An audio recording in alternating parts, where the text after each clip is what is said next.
Ladies and gentlemen, welcome, all you Marcionites. Get ready to be taught from the true father of Jesus. Actually, the teacher, right, the righteous teacher, if you will, himself. Marcion is going to be the discussion, and Dr. M. David Litwa, you're very privileged to be able to see this. Only exclusive members will be able to hear Dr. Litwa break down what's going on with Marcion as a teaser to actually getting the book to go in depth. But thank you so much for giving me this opportunity to help interview and promote what we're doing here. Thank you, Derek. It's a really big help, and I'm very excited about Marcion. Me too. I've been really serious question marks. I'm excited. There's so much to discover, and this should just whet our appetite to learn more by getting your book. So, Absolutely. And yeah, any questions, happy to take at the end. Basically, this is number 14 in the Found Christianities series, and it's also chapter 14 of the book, so you can get all the plenty of footnotes there. And for now, I'll just, as Derek said, just give you a teaser. So here's the basic rundown on Marcion. He's an incredibly important early Christian theologian, okay? And everybody should know about Marcion.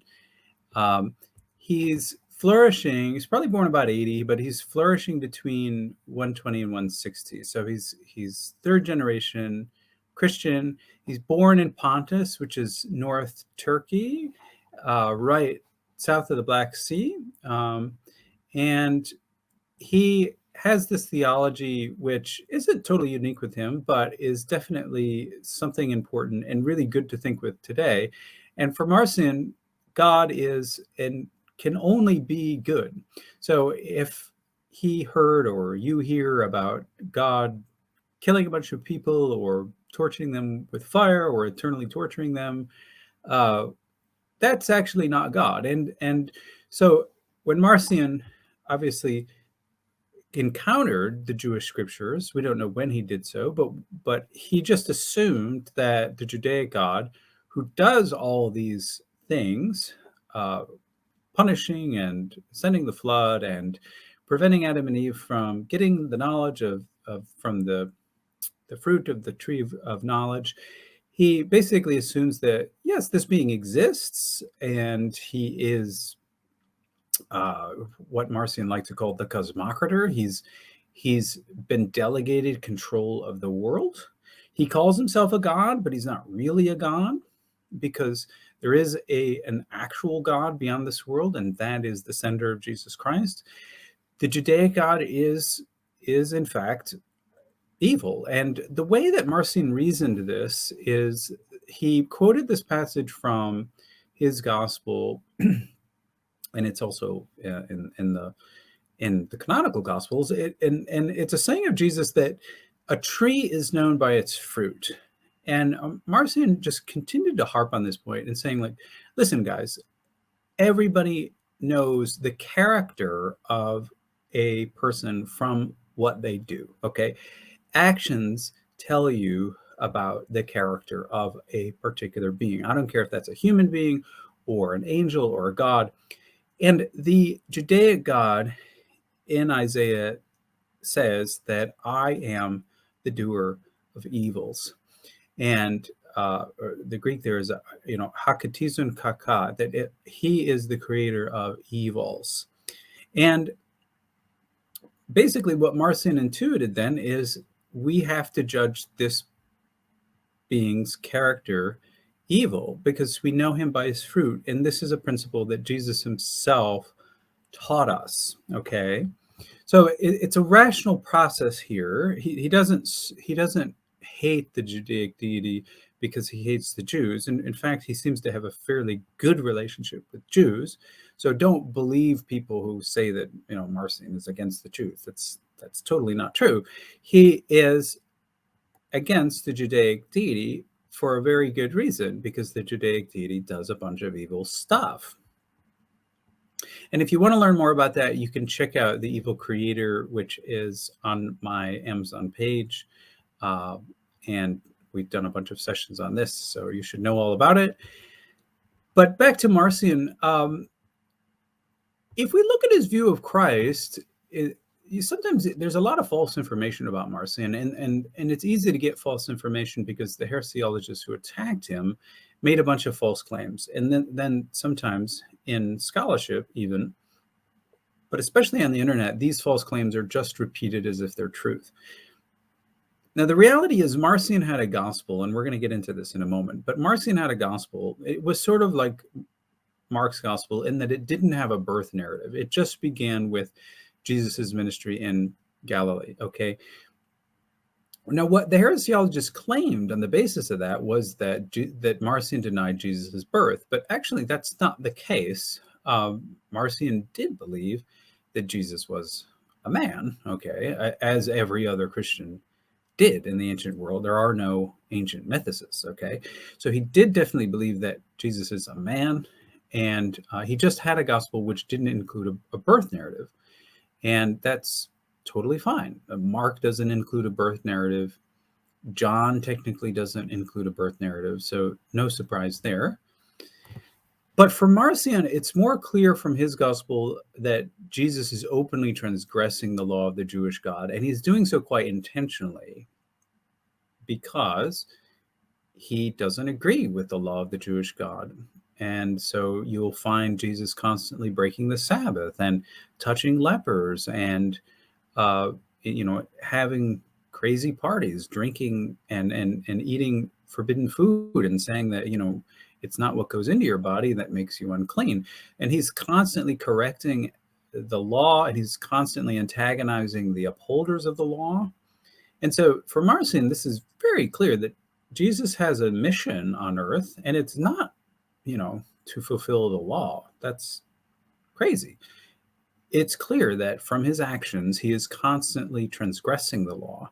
And so he comes to destroy the law, to delegitimate it, and to show that it's not the true way of life.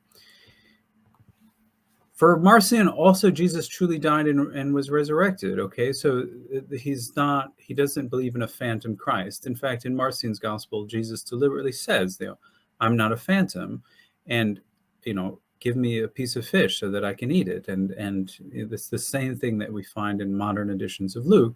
So, and Marcion also, practiced the Eucharist, which he believed was the body and blood of Christ. So he's not. It's sometimes said that Marcion is a Docetist. This is a really serious heresiological distortion, and you should not accept that. All right. In terms of ethics, I'll just be really brief here as well. But Marcion was pretty strict. Okay, so if you like aspects of Marcion's theology, it may be that actually you don't like aspects of Marcion's church, because in order to become a full member of Marcion's church, you got to do some things. You got to give up some things, mainly. So Marcion required full members to renounce sex and procreation. Okay, this is big, right? I mean, there's probably very few people today who would actually be willing to do this, but this is what's incredible about Marcion is he attracts a bunch of people who are willing to do this. And one of the reasons is we don't know the full logic, but we can sort of give a guess or an educated guess as to why Marcion required this. He allowed, first of all, it's important to note that he allowed everybody to join his church, okay? And you could be married and you could be having sex, and that's fine. But if you wanted to be a full member, you had to be celibate, okay? And it seems like the reasoning here was that procreation advances the work of the Creator. And since the Creator is not the true God, then you don't want to essentially, support the Creator in this respect. And so it's probably something like the logic. Marcion also highly discouraged wine, beef, and pork. And for the full members, these were banned. And again, we don't know exactly why, but it's a common thought in the ancient world that if to be entirely pure, you want to have a diet that doesn't involve the killing of animals. That doesn't explain the wine bit. And it is surprising that Marcion rejected wine because, of course, in other Eucharists, wine was used, but for Marcion, he was so strict on this, he only had a water Eucharist. So in Marcion's Eucharist, you would only have bread and water, and that's was interesting. Okay. Now on the I guess from the modern perspective, on the good side here, Marcion was a lot more relaxed when it came to allowing women to baptize. And in fact, I mean, really still in the Roman Catholic Church today, women aren't officially allowed to baptize. And that was certainly the case in the 2nd century. And so Marcion was quite much more relaxed on that. And he was definitely more relaxed on female teachers. Now, one of the reasons for this is, because if everyone is celibate, gender, or if the full members are celibate, then gender doesn't really matter as much as it would in a traditional church, right? Because, I mean, one of the reasons, I mean, being celibate is hard, and that's a huge requirement. But one of the things that it does is it sort of equalizes men and women, because nobody is allowed to pretend that they have a dominant gender because of their manliness or other sexual practices or whatever. So there's a bit more of a relaxed attitude for women leadership, that is. All right, so real quick on Marcion's Gospel, this there's a live session on this, but I'm gonna whirl through here. So Marcion had a gospel which he called the Evangelion, and this was an early form of what's now called the Gospel according to Luke. But in Marcion's day, the name Luke wasn't attached to it. And in fact, all the names of the Gospels are late products. Okay. So Marcion brings his Evangelion to Rome, and he ends up about 145, it looks like, publishing it together with a collection of 10 Pauline letters. Okay. So here is the first, what some people think is the very first New Testament. It is a gospel plus letters, okay? But it's not a 4-gospel canon. It's just the 1 gospel canon, and it doesn't have all of the it doesn't have the extra pastoral letters, which are pseudepigraphical, right? They're written under false names. So Marcion has a New Testament, but it's only got 11 books, as opposed to the modern one, which is basically hammered out in the 4th century, 250 years after Marcion, that has 27 books, and that's the one published today. For Paul, the idea of there being 4 gospels was, for Marcion, the idea of there being 4 gospels was really silly, because if you're a reader of Paul is often referring to, my gospel, and he's often making the insinuation that others bring other gospels, but those aren't the true ones. So for Marcion, he really follows Paul here. There's one single gospel, okay? And the idea that there could be many that contradict each other is just, that's not going to fly for him. It's just not right. Now, Marcion believed that, in fact, he followed Paul's logic, and he said, that Paul's singular gospel had actually been corrupted at a very early point. And in fact, we can trace the corruption right in Galatians. So in Galatians, Paul refers to those troubling you who wish to pervert the gospel of Christ. And then in the very next chapter, he goes on to reveal that the troublers are in part these apostles, namely James and James's party, and then Peter. Okay. And so when Marcion reads this, he sort of connects the dots here and says, well, wow, the people who are perverting the gospel of Christ are actually these apostles who are getting Paul wrong and forcing people to follow Jewish law, forcing Christians, that is, to follow Jewish law. And that's crazy. That's a distortion. So very, very early on, there's this distortion, okay? And the other gospels, which begin to circulate in the late 1st and early 2nd century, Marcion very logically understood them as perversions of the original Pauline gospel. Because if you read Matthew, and Marcion would have had access to Matthew, Jesus is, bending over backwards to say that he's Jewish and that he comes to fulfill the law. And as far as Marcion was concerned, that is completely un-Pauline. And so it's completely untrue. Okay. Now, an important distinction here is that Marcion never claimed to correct or modify what he considered to be distortions in the Evangelion, or Luke, we can call it, or any other gospel. Sometimes this is called Proto-Luke.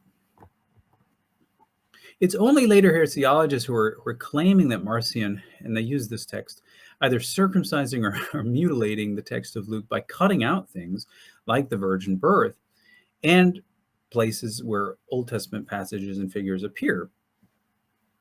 This is completely a false accusation, because if you look at the Evangelion, and we can reconstruct it, thankfully, it also has Old Testament passages and figures, and it's not like it's systematically trying to remove them. And a good example of this is the Transfiguration, where in Marcion's Evangelion, you still have Moses and Elijah appearing next to Christ. So this point highly confused the heresiologists, because they were all saying like, oh, well, geez, why didn't he cut these people out? And the fact is, he didn't, because he didn't feel the need to. All right, well, this can soon become very, very, a huge lecture, and I don't want it to become that. Suffice it to say that after Marcion died, which was probably around 160, he had already a kind of a global church network. He had churches in Syria, he had churches in what's now Turkey, and in North Africa, and in Egypt, and in Rome, which was sort of like his headquarters. And so, obviously, for the early Catholic network, they're looking over their shoulder and really upset about this turn of affairs. Oh yeah. And so yeah, you have basically Marcion is the major competitor for the early Catholic network all the way until you get to Constantine. And there's treatise after treatise after treatise attacking Marcion, and his movement seems to be unstoppable. And we know that his churches, even after Constantine, are thriving until the 5th century. And so, we have one bishop, Theodoret, in the mid-5th century. That is around, 400s. He says that he can go into a Syrian village and everybody's Marcionite. And he claims at one point that I converted 1,000 Marcionites in this one village. And he's writing, around 425. So, this is a long afterlife. So Marcion is an extremely successful person. And the amazing thing is that even though he's not getting new church members through procreation, he's getting people to join him, right? I mean, this is the amazing thing, because, you think about the modern church today, what is the producer of most Christians? What's the fact that Christian ladies have Christian babies? Okay, I mean, there's no surprise. Like you raise your children as Christian because that's the faith that you had. But Marcion, who's discouraging people from having kids, is still getting members. That's really actually pretty incredible when you think about it. Well, we don't have a ton of time today, so I'll just close here the PowerPoint part and just say my sincere thanks for all you patrons for your support. It's a big help, and I really appreciate it. And I don't know if Derek, you want to pop in. There's probably a bunch of points where I'm unclear, but I don't know if you want to. I don't think it's that you're unclear. I think it requires further investigation.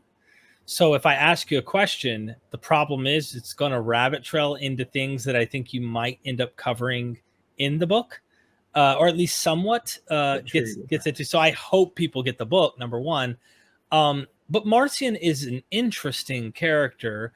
And I guess it's kind of a personal question without getting too deep into it that we've kind of mentioned before. Do you think that Marcion it's probabilistic? So I don't expect you to be like, yes, and this is the case dogmatically. You're a scholar. I get it. But do you think Marcion's being honest and that the heresiologist might be fabricating? Meaning orthodoxy's actually created the narrative that Marcion's the bad guy, but really Marcion just was going back to sources that seemed to indicate exactly what he was teaching. So he didn't really manipulate or do what the heresiologists are trying to say. Well, I think it's definitely true that everything the heresiologists say you need to take with a a grain of salt. In fact, a pound of salt. I don't. I mean, I myself, as a scholar, I don't really care to heroize Marcion. I don't think he was any kind of a hero. I think that he's important, obviously, and I think that he had a particular conception of Paul's gospel, and he was willing to run with that. So it's not like he is pure in terms of the ideology that he's trying to promote. But I do think that he wasn't dishonest. I think that, and we'll talk more about this later, but he did have a gospel, and he did think that that was the only one, and he wasn't trying to fool anybody. In fact, he felt like the other people who were producing these other gospels and trying to combine them were the ones who were deceiving. So, I mean, he honestly believed that other Christians were out there deceiving people, and that he had the true gospel, which was a written product. Was he willing to kind of, massage things in his direction? Absolutely. I mean, he has an ideology, and he has his arguments, and yeah, I mean, in the end, he's a really important guy, and I think he's honest with himself. But like any other ideologue, he's going to try to convince you of something, right? So yeah, there you go. yeah. That's the only question I had, because I really want to get your book, and I want to read through this and see all this material. I would highly recommend anybody who's a patron of yours that's watching this right now to ask questions. You can comment underneath this post in particular. It's probably easier to do that. That way, everybody else can also see what you're saying. So Dr. Litwood can maybe, when he gets the opportunity, respond and try to give you something, even if it is wait till you get my book, because my book will answer that, because I know how busy he is. So I just want to say thank you for joining his Patreon, and seriously, all the support. It goes a long ways in having academics such as himself give me a platform, like come on to my platform to present these ideas for the general public, because honestly, it's a lot of hard work and time and energy and headaches that he's had to gone through with the reading. I can't imagine how much he's read just to learn the things he's learned. And we get to sit at his feet for the cost of a couple coffees a month, where people are paying and owing, oh my gosh, unbelievable amounts of money to go to these colleges in order to take these courses. We kind of get to do that ourselves. And thank you so much, Dr. Litwood. I just had to add that in at the end. I appreciate it. Yeah, it's the truth, Derek. It really is the truth. So there you go. This is my gospel, and I'm not going to massage it. Thank you so much, everybody.